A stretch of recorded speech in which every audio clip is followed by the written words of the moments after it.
Hello and welcome to Economic Forum, where we discuss various issues affecting our economy in Zimbabwe. These can be issues to do with agriculture, with tourism, with manufacturing, with education, and many other topics. We discuss them on this program with various experts in order to see how they impact our economy in Zimbabwe. My name is John Masugu. It is 44 years since we attained our independence in Zimbabwe. And today we want to take stock of the road that we have traveled in order to be where we are. For a number of years, we've had a lot of blueprints that we've come up with, and some which we implemented, left, and come up with something new. And today we are talking of Vision 2030 as well as NDS1, which we are in right now. Vision 2030 aims to foster inclusive economic growth and address poverty resolutely, thereby transforming Zimbabwe into an industrializing, knowledge-based, upper-middle-income country that provides a high quality of life to all its citizens by the year 2030. His Excellency, the President, Comrade Edin Nangagwa, has repeated his now famous mantra that no one should be left behind in our development. And he has also had the other one, Nyika inovakwa nevenevayo, ilizwe lakiwa ngabanikazi balo. And to discuss some of these issues in the context of our 44 years of independence, with policy analyst Machisa, who is going to help us unpack what we mean by ZIM at 44, unity, peace and development. Welcome to Economic Forum, Thank you very much, Mr. Masoko, and good evening, viewers. At 44, we've come a long way. Yes. Now, this mantra for the 44th year is talking about unity, peace and development.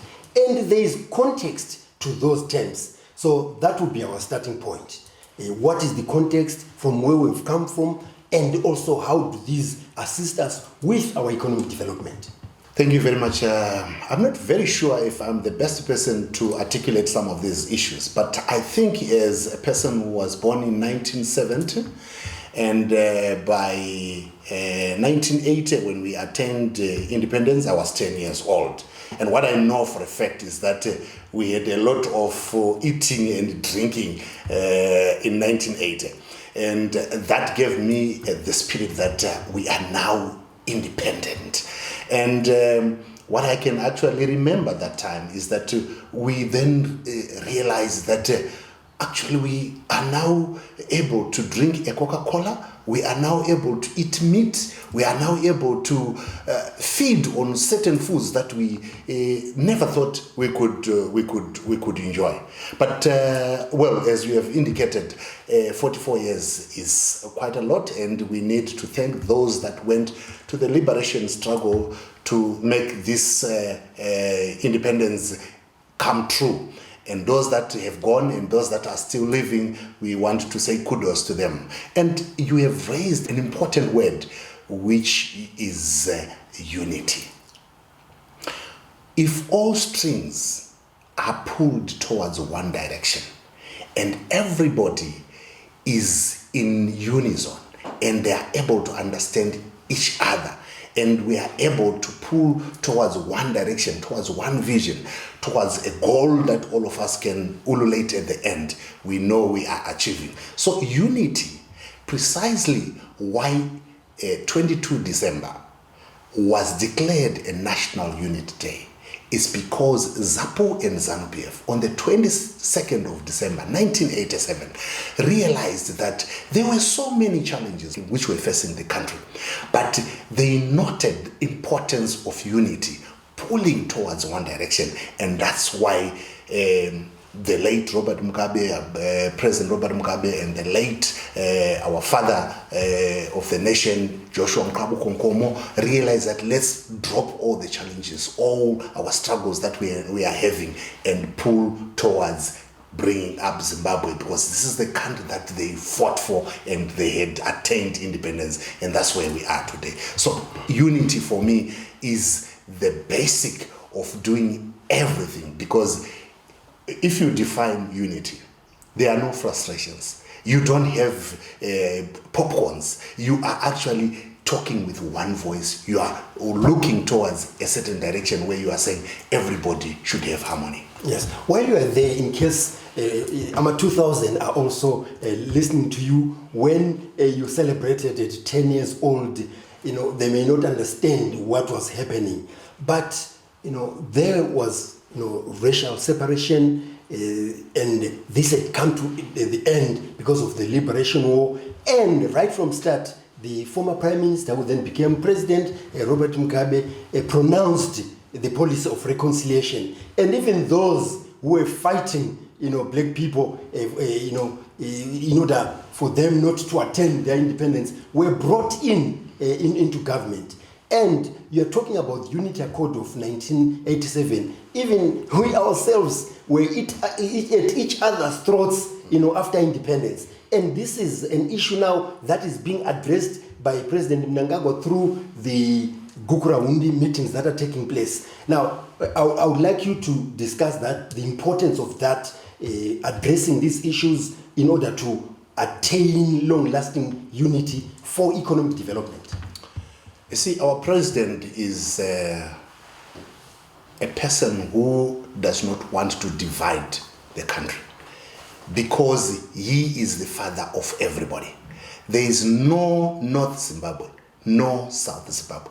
Precisely why some of these things, some of these issues are at the center of his governance. So if you look at the Gukurahundi issues that are being discussed now, we have actually seen the coming in of the traditional leadership discussing this. The civil society, the government. National Peace and Reconciliation Commission is an independent commission which was set to try and come and discuss these things, so that at the end of the day we have one nation. So to everybody who is there, unity is fundamental in our country, because it makes us one. It makes us focus on what the father figure, who is our president, is saying. We might have different views on how we look at Gukurahundi, but what is important at the end of the day is Zimbabwe is one, and it should be handled in a way that, because we are one, we shall focus as a group of one. As we wind up this segment, and we're talking about unity, where there's been no unity, very briefly, even in Africa and other parts of the world, what has happened? Well, you will see chaos, you will see war, you will see antagonism, you will see fights within the community. Brother against brother, father against son, mother against daughter. And there is no development whatsoever. When you always see perpetuity of fights in each and every country, then you will actually realize that there is no progress. So at the end of the day, the reason why President Mnangagwa is saying let's focus on unity is because he would want to promote development in our country. That's okay, Machisa, who is a policy analyst, and today we are taking stock of our independence, that is Zim at 44, and we are focusing mainly on unity, peace and development. And we've just unpacked unity, where we've come from, where we had differences, and now we are discovering each other and we're being open about it. So join us in the second segment, where we shall be looking at peace and how again it is contributing to our development.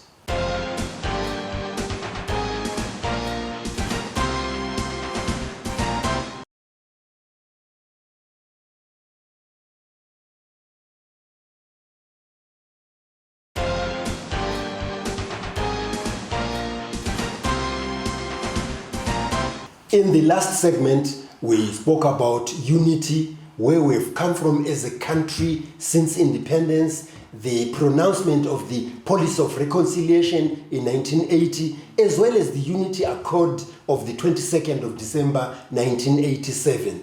Now we are going to be looking at peace, because peace is supposed to be everlasting, especially for economic development. And we have our guest here, policy analyst, Machisa. Peace, is it enshrined in our constitution? Is there anything that you can refer to in the constitution as, something that really guides us in promoting peace? Indeed, yes. It's well embedded in the Constitution through the establishment of National Peace and Reconciliation Commission, and the works that the National Peace and Reconciliation Commission has done so far is quite amazing, and we hope that there is quite a lot that need also to be done in the country. And Mr. Masuku, there is no country which can progress when you don't have peace. Peace is the definition of progress and development. So when you have chaos within your house, you are not going to develop. When you are fighting each and every time in your house, Mr. Masoko, let's start in your house. That's why peace begins with you. Exactly. Yes. Like what the late Vice President John Landangomo said, it begins with me, it begins with you, it begins with all of us. So peace is the underlying denominator of everything, of all the progress that can be said in or realized in a country. Mr. Masoko, 44 years is not a joke. The investment that has been put in Zimbabwe in terms of infrastructure is quite immense. The development that we have seen everywhere is quite immense. And you don't want to lose that in a blink of an eye. So you want to bring in examples of Ukraine and Russia, those conflicts that are there in Hamas, those conflicts that are there in Gaza, where there are conflicts with Israel. So again, if you look at how the infrastructure that has been put in for years has just come to zero up to now. So the reason probably why you would actually say, we are going to be hosting SADC here in August. So it's an opportunity, again, to ululate for ourselves that SADC has chosen us to lead this process because of the peaceful manner Zimbabwe is. You can see how we are running around to prepare the coming in of SADC. So let me just see in one way or another. Let me just say, there are certain people that think the preparations that we are doing are out of this world. No, they are not out of this world. Mr. Masuku, you always receive visitors at your house. What do? When you prepare, you can actually chase road runner to make sure that when my visitor comes, at least they enjoy. This is exactly what Zimbabwe is doing. If not paint the house. Exactly. It's not something which is out of this world. And let's compliment, let's thank the government. What is what it's actually doing, because that's the reason why we actually say we have a government that is preparing to host a huge event. And even if SADC goes, who benefits? It's Zimbabweans. I'm the one who is going to be driving along Julius Nyerere. I'm going to be the one driving to Mount long after SADC. Long after SADC. The International Conference Center is still there after the complaints of the 80s. Exactly. And it's benefiting everyone. Exactly. So what it means with defining peace, it means that we maintain our infrastructure intact. We don't have dreams of bombings that will come at any one time, because defacing them. Exactly. We are defeating the purpose of, number one, infrastructure development, investment, and whoever is looking at Zimbabwe, if we are not peaceful, at the end of the day, they will say, we are going to shun Zimbabwe, and we will look for other countries to put our money in, to put our investment in. And this actually results in jobs being lost. Exactly. When companies close or they move out of the country. Exactly. That's okay. Machisa, who is a policy analyst, is our guest today on Economic Forum. We are discussing the road we've traveled, where we are and where we are going to as Zimbabwe. It is our 44th year of independence, and we are taking stock of all things that have developed through unity, peace, and the development practice itself. So join us in the third and final segment of Economic Forum.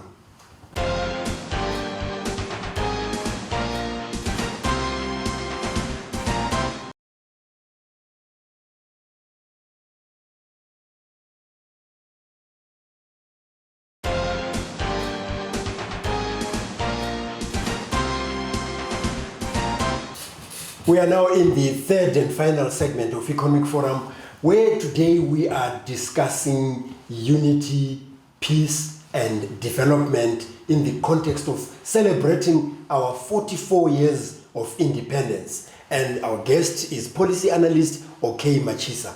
One of the things that the Second Republic was pushing, because at the end of the First Republic, we had created a number of buffers between us and different countries. But the Second Republic then went on re-engagement at regional and international levels. And that is key to our development, which we're discussing in this segment. Let's begin from there. You've already touched on infrastructure. Let me touch on the issues of re-engagement and engagement that you have just said, Mr. Masuku. This is the clever way of trying to maintain diplomatic relations afloat and to ensure that you have attracted enough interest in your country. So if you don't have people that you are engaging with, nations that you are engaging with, at the end of the day, you remain outside the real lines of economy.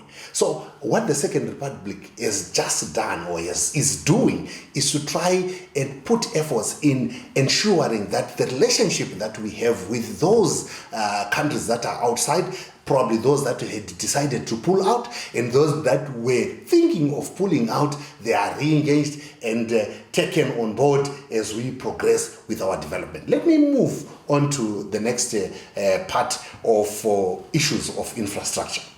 Zimbabwe has done very well in terms of where it is coming from and where we are going. I'll just give you a few examples of tangible examples of infrastructure that is there. Let's talk of ICT. Today we are bragging that each and every person has got a cell phone. And when I don't communicate with you, Mr. Masuku, at some point, you behave as if, no, there's something wrong. But because that facility has been provided to us, we think it's far-fetched, but the infrastructure of ICT is in place. And we are able to communicate with the outside world. We are able to develop, we are able to communicate on issues that we think they need. They say RTGS, real-time growth, something like that. Ipapo. So let's applaud ourselves in terms of where we are going, where we are coming from in terms of ICT. Let's talk about education.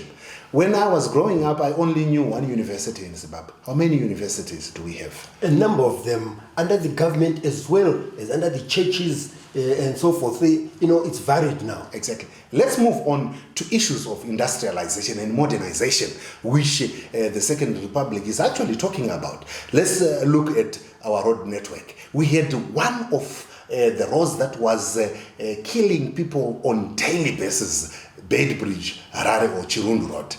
We can actually say to ourselves, the reduction of the deaths and carnages that we have been realizing along Beitbridge, Harare Road has drastically reduced because of the type of road, of the infrastructure which has been put in place. Look at what is happening in terms of coming up with one of the biggest steel industries in the country. Talk of Machisa, where the president was there, was just a couple of days ago. Inspecting progress. This is where you actually see we have tangible infrastructure outputs that we can actually talk about. The National Development Strategy 1 defines quite a number of areas in terms of where are we going in mining, where are we going in farming, in agriculture.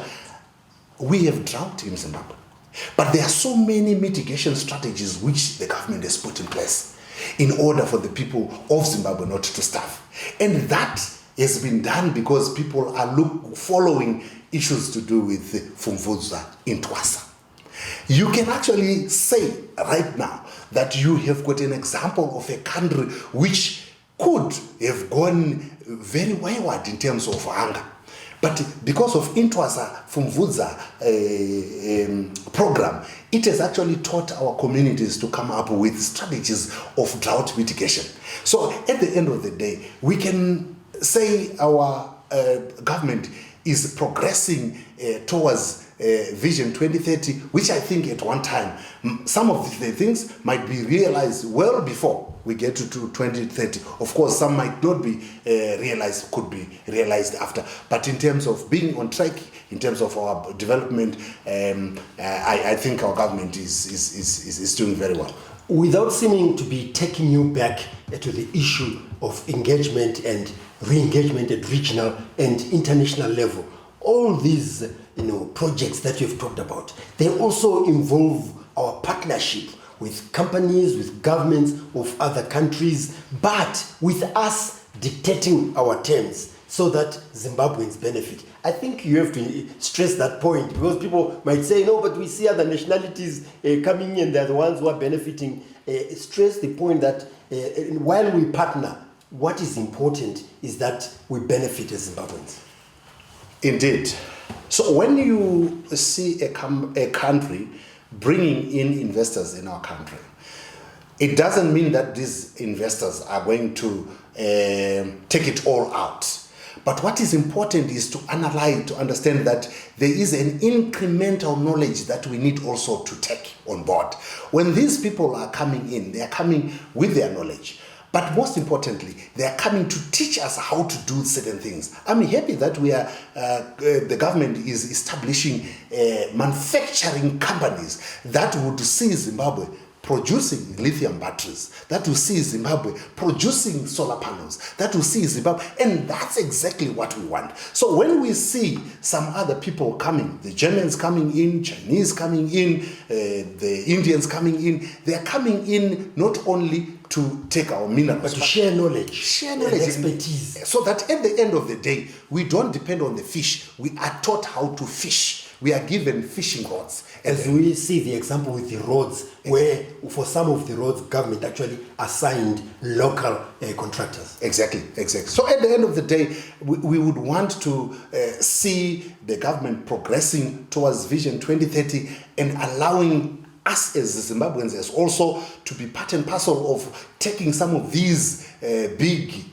projects, like exactly you have indicated that some of these companies are the ones that are manufacturing, that are putting together our roads in Zimbabwe. And once we have empowered our own citizens, once we have given them knowledge to innovate, to get into entrepreneurship, to get into quite a number of areas where a definition of Vision 2030 is put, we will see that Zimbabwe is going towards something. Well, okay, I would like to thank you very much for coming on to Economic Forum to discuss various issues related with Zimbabwe at 44, and also embraced in unity,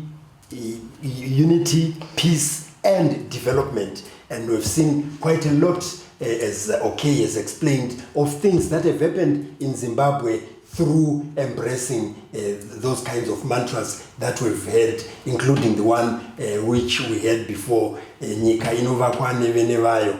And Zimbabwe is still open for business. So from OK Machisa, who was our guest, and from the production crew, all I continue to urge you is to get in touch with us on the numbers that are showing on your screen. If you also would like to engage with us, especially on topics such as the one that we've been discussing today, you can also do that on our social media platforms, which again are showing on your screen. If you miss some of the episodes, you can actually view them on our YouTube channel, which is Economic Forum Zimbabwe. So this is John Masugu wishing you happy viewing.